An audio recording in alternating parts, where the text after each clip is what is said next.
नमस्कार,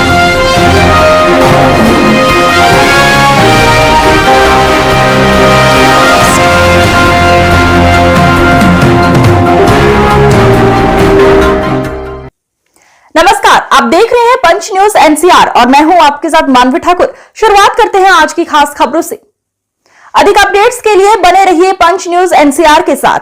चैनल को like, share, subscribe करें और बेल आइकन दबाना बिल्कुल न भूलें। अभी 2 दिन पहले मुख्यमंत्री जी ने प्रेस वार्ता करी और बहुत सारी उपलब्धियां गिनाई डबल इंजन सरकार की। तो उनका उपलब्धियां क्या होती हैं? स्वास्थ्य है, शिक्षा है, उद्योग है, कानून व्यवस्था है। सरकार के मुख्य तौर पे यही काम है। एम्प्लॉयमेंट है और ये मुख्य चीज़ होती है। कितनी रोड बनी, क्या रेलवे है, बिजली है, ये है। तो उनका मैं एक एक मिनट में आपको ब्यौरा देता हूँ भाई क्या इन्होंने किया, क्या नहीं।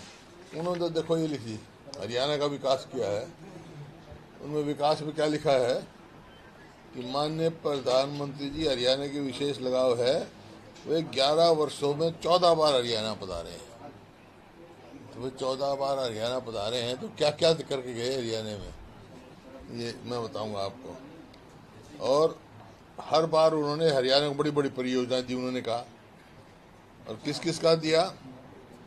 एक तो 800 मेगावाट का सुपर थर्मल जो है यमुनानगर में। मतलब सवाल इस बात को, तो हमारे टाइम के मंजूर हुए 11 साल डिले कर दिया उन्होंने। 11 साल पहले बनना शुरू होना चाहिए था, अब कर रहे हैं।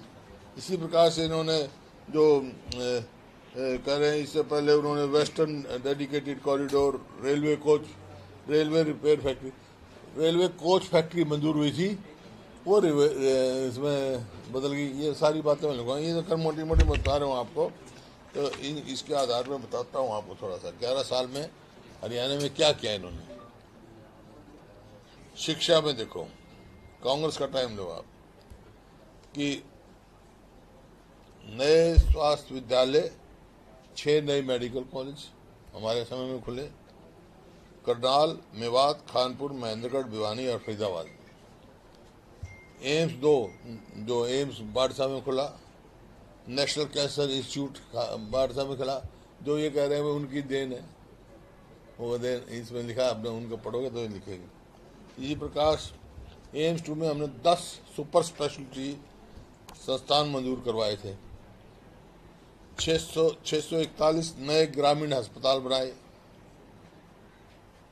जिसमें CHC, PSC और MBBS की फीस 40,000 रुपये थी हमारे। और बीजेपी के समय में क्या हुआ? एक भी मेडिकल कॉलेज या विश्वविद्यालय नहीं बनाया, कंप्लीट नहीं हुआ। बनते ही ने सबसे पहले क्या था, जो हमने मेडिकल कॉलेज बनाया था करनाल में, उसके चावला के नाम, कल्पना चावला के नाम, उन्होंने कहा था उसके लिए हम यूनिवर्सिटी बनाएंगे। अब तक तो चालू करी नहीं, बिल्डिंग भी अधूरी पड़ी है इनकी। एम्स में एम्स की इन्होंने मिलिट्री की घोषणा करी, अब तक कोई वहाँ कार्रवाई नहीं हुई। घोषणा है। सुपर स्पेशलिटी जो 10 हमने लिए थे एम्स में, वहाँ पे बाड़सा में, वो सब यहाँ से गए। और MBBS की फीस 40 लाख रुपए कर दी। तो ये है आपके सामने शिक्षा का। इसी प्रकार से शिक्षा भी देख लो आप। हमने जो है केंद्रीय विश्वविद्यालय महेंद्रगढ़ बनाया, 12 नए सरकारी विश्वविद्यालय बनाए, 154 नए पॉलिटेक्निक कॉलेज बनाए, 56 नए IITI बनाए, 4 नए इंजीनियरिंग कॉलेज खोले गए। ये हमारे समय की उपलब्धि थी। और राजीव गांधी एजुकेशन सोसाइटी सोनीपत में बनवाई, जहाँ ये बड़ी बड़ी यूनिवर्सिटियाँ हैं, IIT भी है वहाँ पे। और ये आपका यूनिवर्सिटी है ना, क्या नाम इसकी, अशोका यूनिवर्सिटी है, डॉक्टर अंबेडकर लॉ कॉलेज है। इस प्रकार से बहुत बहुत बड़े हैं। ये जिंदल ग्लोबल यूनिवर्सिटी है लॉ की। और यहाँ गुड़गांव में हमने भारतीय रक्षा विश्वविद्यालय का शिलान्यास रखवाया प्रधानमंत्री से। 2623 नए स्कूल बनाए, 1 नया सैनिक स्कूल रेवाड़ी, 6 नए केंद्रीय विद्यालय बनवाए। शिक्षा में 1 लाख से अधिक नौकरियां, 25,000 JBT, 25,000 TGT PGT, school staff 50,000 university institute staff आदि में दी। 1 लाख नौकरी हमने एजुकेशन उस पर दी।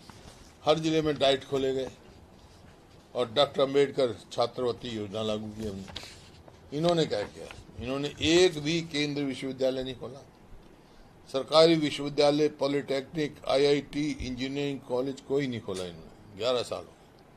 भारतीय राष्ट्रीय रक्षा जो था, डिफेंस यूनिवर्सिटी जो थी गुड़गांव में, जो प्रधानमंत्री से लड़ा था, वो दूसरे स्टेट में शिफ्ट कर गए, यहाँ नहीं बनवा पाया कर। 5,000 स्कूल बंद किए और जेबीटी की भर्ती 0। 38,000 टीचर पद खाली है। पीटीआई ड्राइंग अध्यापकों की तो नौकरी से निकाला गया। डाइट बंद किए। डॉक्टर अंबेडकर छात्रवृत्ति योजना को भी लागू इन्होंने उस हिसाब से नहीं किया।